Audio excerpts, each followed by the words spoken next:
उन्वान: मुर्दा मगर जिंदा, वार्ड नंबर 9 की खौफनाक रात। कहते हैं मुर्दे वापस नहीं आते, लेकिन लाहौर के एक अस्पताल में एक ऐसी रात गुजरी जब सब कुछ बदल गया।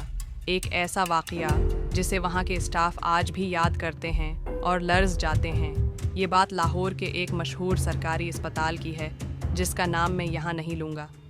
यहाँ रात की शिफ्ट पर काम करने वाली एक नर्स ने वो सब कुछ अपनी आंखों से देखा, जो शायद हम और आप सोच भी न सकें। रात के 2 बजे का वक्त था। वार्ड नंबर 9, जिसे अस्पताल में खामोश वार्ड कहा जाता था, वहाँ ज़्यादातर नाजुक हालत वाले मरीज़ रखे जाते। नर्स शबनम, जो कई सालों से वहाँ ड्यूटी दे रही थी, इस रात वार्ड की निगरानी पर थी।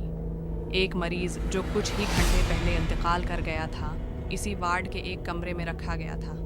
आखिरी रसूमात के इंतज़ार में, शबनम ने बताया, मैं अपनी फ़ाइल मुकम्मल कर रही थी कि अचानक कमरे से हल्की सी खांसी की आवाज़ आई।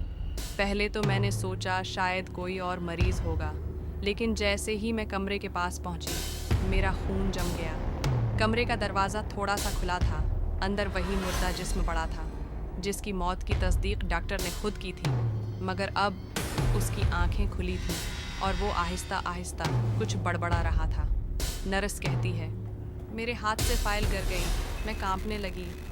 जब हिम्मत करके अंदर गई तो उसने मेरी तरफ देख कर कहा, वो मुझे वापस नहीं जाने दे रहे, वो मुझे खींच रहे हैं, प्लीज़ प्लीज़ मुझे बचा लो। नर्स फ़ौरन बाकी अमले को बुला लाई। जब डॉक्टर और दीगर लोग कमरे में आए तो वो जिस्म दोबारा साकित पड़ा था, बिल्कुल वैसा जैसा कुछ देर पहले था। मुर्दा। डॉक्टर ने उसे दोबारा चेक किया। कोई सांस, कोई हरकत नहीं थी, लेकिन नर्स और वहाँ मौजूद एक सीनियर वार्ड बवाए, दोनों ने एक ही बात कही, हमने उसे बोलते हुए देखा, और उसकी आंखें खुली थीं। इस वाक़ये के बाद वो कमरा कई दिनों तक बंद रखा गया। शबनम ने कुछ महीनों बाद अस्पताल छोड़ दिया। आज भी अस्पताल के स्टाफ में वार्ड नंबर 9 का जिक्र हो तो सब चुप हो जाते हैं। क्या वाकई रूहें पलट कर आती हैं? क्या किसी की आखिरी तकलीफ मरने के बाद भी ख़त्म नहीं होती, या ये सिर्फ खौफ का वहम होता है? फैसला आपका है।